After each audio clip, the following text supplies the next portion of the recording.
What's happening, guys? It's Pete Mundo, HeartlandCollegeSports.com, and, of course, the show Heartland College Sports Weekly. Thanks so much for joining us and being a part of it. Well, so much to get to this week, and you know what?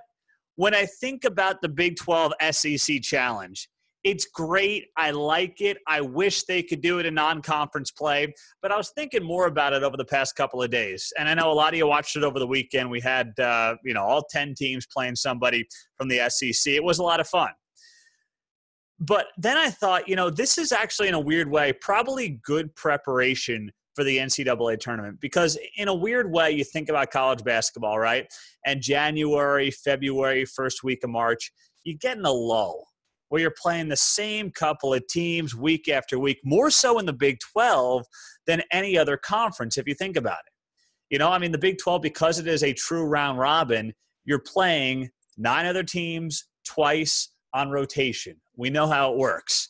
At least in some of the other conferences, the SEC, the ACC, where you have 14 teams, you don't play a true round robin. That keeps it a little more, mixes it up a little bit, right?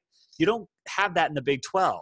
So while I was watching all these games over the weekend and I was like, this is great, it's fun, I wish it was in November, December, I realized that's a lot harder to do because you got all those tournaments over Thanksgiving, you got the holiday tournaments, you have finals week, and then you're getting ready for conference play. So there's really not an obvious time to do it.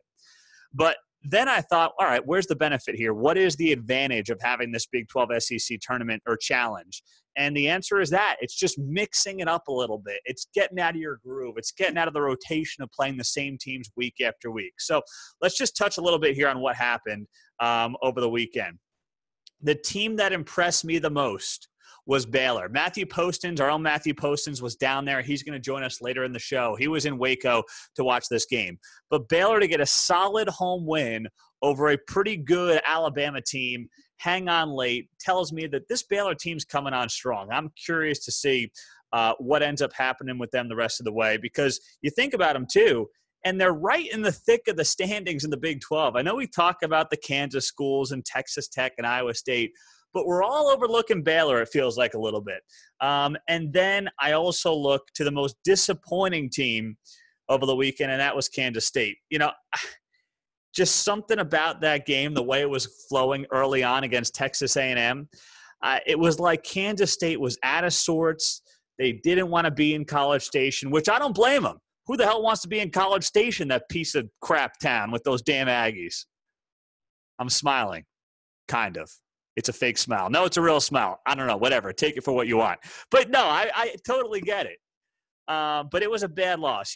Kansas State's a team that could win the Big 12 conference. And to go lose to A&M, I know it's on the road, but that one stung a little bit. And it just felt to me like Kansas State was out of sorts all afternoon. So a good Big 12 SEC challenge. We'll dive into this more with Matthew Postins coming up as the show progresses. On the football side of things, it is quiet, right? We have we got signing day next week, kind of the second signing day. And I was thinking about this, how we always want what we don't have, right? We always do. I kind of miss the old signing day. I hate to say it. It pains me to say it, but I kind of do. I miss the day of everybody coming together for that one day, must-have, must-follow moment, throwing on ESPNU, even though I can't stand ESPN, and just saying who's going to do what today, where are the 5 stars going, who's going to land a couple of 4 stars that we don't expect.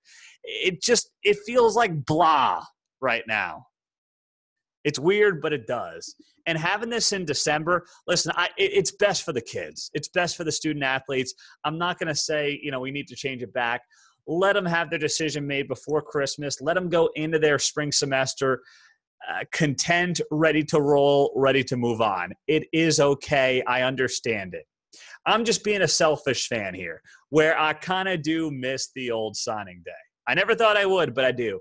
And also the December signing day, it's right after the season ends. It's before Christmas and bowl season, the holidays. There's so much going on. It kind of gets lost in everything. But on a random Wednesday in early February, when we're kind of at that point where we're clamoring for football. We're dying for something to latch onto. Spring camp still feels like it's a mile away. It's like, give me something, please. And signing day does that. And next week, because of the new signing rules process, it's just like, ho-hum. You know, you hope the bottom teams of the Big 12 can land a couple of extra guys. They got to boost their classes. But OU and Texas and the Blue Bloods are all set. And now it's kind of just filling out the classes here and there. So I don't want to be selfish about it, but I had to get that off my chest. Maybe you feel the same way. Find me on Twitter at Pete Mundo. Find us on Twitter at Heartland_CS. But I don't mean to feel like the curmudgeon old man, but I do just a little bit. So now we talk about the offseason, right? Big 12's got massive turnover when it comes to the head coaches. You think about Texas Tech. You think about, why am I blanking on Kansas State? You think about Kansas. You think about West Virginia, right? You think about all these teams and what they have coming up here over the next bunch of months with new head coaches, new systems, everything else. Well, think about this. Which head coach – I was doing just some thinking the other day, and I said, which head coach is most likely to be gone? Like, who's the next Big 12 coach that won't be here? Who's the next guy to leave, whether it's fired or leave? And I was going down the list. I was like, I don't think it's Matt Campbell. A year ago, I might have said Matt Campbell. I don't think it's Lincoln Riley. I just think he's staying in Norman for 10 years. I believe that. Not Gary Patterson. It's not Tom Herman. You know, Tom Herman, I don't believe is an NFL guy. I don't think NFL teams are going to be attracted to him. You know, and the new guys, Matt Wells, Neil Brown, Les Miles, Chris Kleiman, I think they all get at least 3 years. So I'm thinking, all right, who's a guy that could be gone within 3 years in the Big 12? And I came to the conclusion, two guys come to mind. One is Matt Rhule at Baylor. The other guy is Mike Gundy.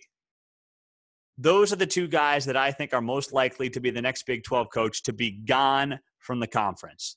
Matt Rhule, there was a good piece written by Dennis Dodd where the headline was, Baylor coach Matt Rhule is turning around the program, but will he stay to finish the job or leave for the NFL one day? And it talked about, you know, his flirtation here with the New York Jets this offseason. And one thing I respect about Rhule throughout this process is that he has simply laid it all out there. He has not shied away from it. He has not pretended like it didn't exist or like it didn't happen.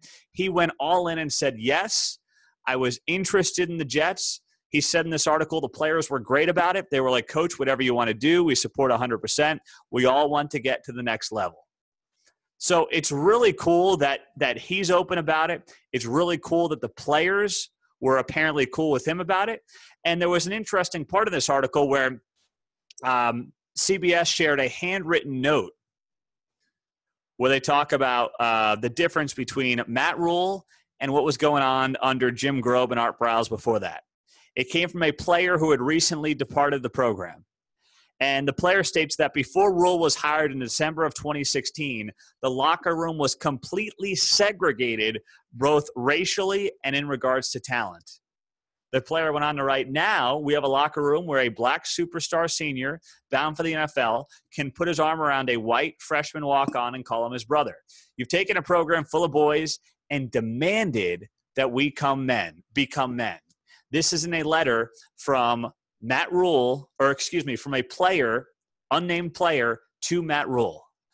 That's incredible. That's the kind of stuff that Matt Rhule does for a program that, you know, doesn't show up in the win and loss column, but is just as valuable as that. I know we don't think of it as being that valuable, but it is, and it should be as valuable. I'll add this to the conversation as well as part of, you know, Matt Rhule. I think he likes Waco. I believe he enjoys the job and he loves the job. But at some point, this guy's going to be at the next level.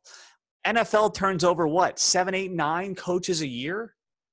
He's been rumored to have an NFL job in each of the past 2 seasons after going 1-11 and after going 7-6 this year. And apparently he had other offers as well that he didn't entertain, but he had other teams wanting to talk to him. And here's a guy with 46 freshmen or redshirt freshmen that have played the past 2 seasons. He's got his stud quarterback in Charlie Brewer. This program for the Bears, he has turned it around rapidly, and he's not getting enough credit for it. Now, why do I say Mike Gundy in this conversation? Part of why I say Mike Gundy is because he's such a wild card. I could see Mike Gundy just retiring in a couple of years. That might sound crazy to you, but I don't know. Mike Gundy is such a strange guy, and I say that, in a not meant to be an insult. He's just a strange guy, right? Would it shock you if in a couple of years Mike Gundy is like, I'm done. I'm gonna hang out on my estate, on my ranch, whatever, watch the grass grow. Maybe I'll do some TV for ESPN, but I'm done. Maybe I'll come back in a couple of years. I could see him doing it. Or he'll take some weird job because he gets into a pissing match with T-Boone Pickens. I don't know. But if you're saying to me, who is the next head coach, the next Big 12 coach to leave the conference, either by choice or by getting let go, I'd put Matt Rule and Mike Gundy at the top of that list. But I could also see all 10 of these guys being here for the next 5 years, and that would be great. I mean, that's my preference. Stability for the conference, I would rather see that. It's better for the conference when everybody's there. But we know in the coaching world, it doesn't usually happen. As somebody that works in radio, we always say the only guys that turn over more than radio hosts are coaches, whether it's high school, college, pro, it doesn't matter. Pete Mundo, Heartland College Sports Weekly, part of heartlandcollegesports.com.